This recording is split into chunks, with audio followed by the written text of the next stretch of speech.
ஸ்ரீராமச்சந்திர பரபிரம்மணே நமஹ.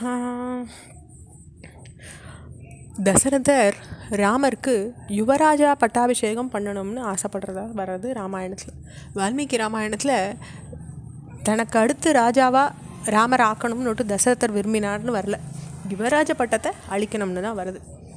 அரசர்ன்ற பட்டத்தையே அந்த பதவியையே ராமருக்கு அழிச்சுடுறதா தசரதர் முடிவெடுத்தாருன்னுட்டு வால்மீகி ராமாயணம் சொல்லலை. ஆனால் அரசனாகிற பதவி ஏற்கிற உரிமையை ஊர்ஜிதப்படுத்துகிற அளவில் இளவரச பட்டாபிஷேகம் ராமருக்கு நடத்தப்படணும்னுட்டு தசரதர் விரும்பினார். ஆட்சி பொறுப்பையும் ராமரே ஏற்றுண்டு ராஜ்யபாரத்தையும் நிர்வகிக்கணும்னு நினச்சார்.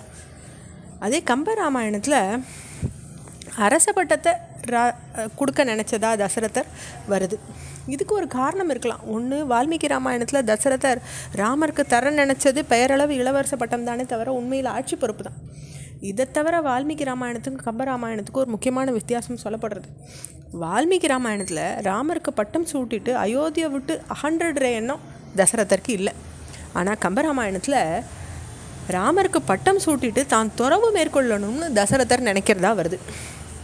இப்படி சபையை கூட்டுறார் தசரதர். அங்கே கூடியிருந்த பெரிவாள்லாம் கிட்டையும் தன்னுடைய மனசை சொல்கிறார்.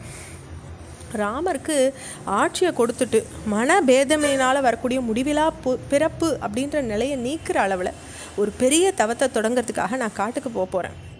இது பற்றின உங்கள் எண்ணம் என்ன? இந்த வகையில் நான் என்னுடைய கருத்தை சொல்கிறேன்னு சொல்கிறார்.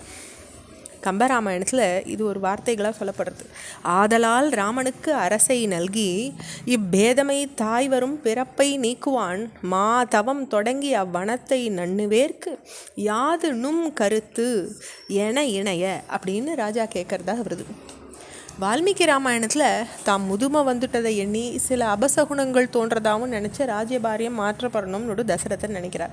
ஆனால் கம்பரோ தசரதருக்கு துறவரம் மேற்கொள்கிற எண்ணம் வந்துட்டதா சொல்கிறார். ஆனால் துளசிதாசனுடைய ராமாயணத்தில் இது வேறு விதமாக சொல்லப்படுறது. தான் காதுகிட்ட நர தோன்றிட்டதாகவும் தசரதர் கவனிக்கிறதாகவும் அந்த நர அவர் காதில் நீ ராமனுக்கு முடிசூட்ட வேண்டிய காலம் வந்துட்டதுன்றத உணர்ந்துக்கோன்னு சொல்கிறதாகவும் வருது. இந்த காரணத்தினால தான் ராமனுடைய பட்டாபிஷேகத்தை பற்றி தசரதர் முடிவெடுத்ததா துளசிதாசருடைய ராமாயணம் சொல்கிறது. இதே கருத்து கம்பராமாயணத்தின் சில பதிப்புகள்லையும் வருது. சரி, கூடி வரா முக்கியஸ்தர்கள்லாம் பார்த்து தசரதருக்கு நல்ல மொழிகளை சொல்கிறா.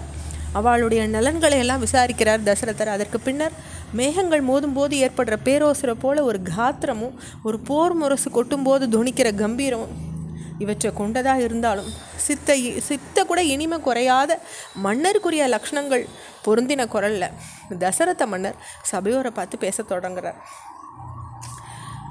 தாம் பெற்றெடுத்த மகளை ஒரு தந்தை பாதுகாக்கிறது போல் இந்த ராஜ்யத்தை பேரன்போட என் முன்னோர்கள் பாதுகாத்து வந்துன்னு இருந்திருக்கா அப்படின்றது உங்களுக்கு எல்லாருக்கும் தெரியும்னு தொடங்குறார் தசரதர். அப்போ மேலும் சொல்கிறார், என் முன்னோர்களால் காப்பாற்றப்பட்டு வந்த மக்களை என் ஆற்றலுக்கு இயன்ற வரையில் நானும் ரொம்ப அக்கறையோடு ஆதரிச்சுட்டு வந்துட்டுருக்கேன்.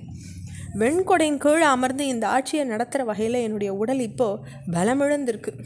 நான் ஓய்வை நாடுற முறையாக அரசை நடத்துறதுல முழுமையான முனைப்போடு இருந்து என்னுடைய இந்திரியங்கள் இப்போ சலிப்பு அடைஞ்சுடுத்து. என் மனசோ நான் ஏற்றுருக்க மிகப்பெரிய பொறுப்பு எனக்கு எப்போதும் நினைவுறுத்தின்றே இருக்குது. அதனால் உங்கள் எல்லாருடைய சம்மதத்தையும் பெற்றுண்டு தேச மக்களை காப்பாற்றுற பொறுப்பை என் மகன்கிட்ட ஒப்படைக்க நான் விரும்புகிறேன். ராமன் என்னுடைய மூத்த மகன், வீரத்தில் இந்திரனுக்கு நிகரானவன், யாராலையுமே போரில் வெல்ல முடியாதவன், எல்லா நற்குணங்களும் படைத்தவன், அரசனுக்கு வேண்டிய தகுதிகளில் பெற்றிருக்கிறதுல எந்த விதத்துலையும் அவன் குறைஞ்சவன் கிடையாது. மனுஷாளில் மேம்பட்டவனும் தர்ம சிந்தனை உடையவாளில் சிறந்தவனுமான அவனை இளவரசனாக நியமிக்கிறது இந்த தேசத்தை பற்றிய கவலை என் மனசுலேருந்து அகற்றிடும் அப்படின்னு நான் நினைக்கிறேன். நன்னா ஆலோசித்த பிறகு தான் நான் இந்த முடிவுக்கு வந்திருக்கேன். என்னுடைய முடிவு சரியானதுன்னு நீங்கள் நினச்சிங்கனாக்கா அதுக்கு நீங்கள் உங்களுடைய ஒப்புதலை கொடுங்க. அப்படி இல்லாத என் முடிவு சரியில்லைன்னு உங்களுக்கு கருத்து இருக்குமானா நான் வேறு எந்த வழியை நாடலாம்னு எனக்கு ஆலோசனை சொல்லுங்கள். நடு நிலையில் நிற்கிற விவரம் அறிஞ்சவாளுடைய ஆலோசனை செஞ்சு கூறப்படுற முடிவை உலக நன்மைக்கு ஏற்றதாக நான் ஏற்றுக்கிறேன். அதனால் நீங்கள் சொல்கிற முடிவை ஏற்றுக்க நான் தயாராக இருக்கேன்னுட்டு சொல்கிறார் தனக்கு முன்ன வந்திருக்கவா கிட்ட தசரதர். இதோடைய தொடர்ச்சியை நம்ம அடுத்த பகுதியில் பார்ப்போம். ஸ்ரீராமச்சந்திர பரபிரம்மணே நமஹ.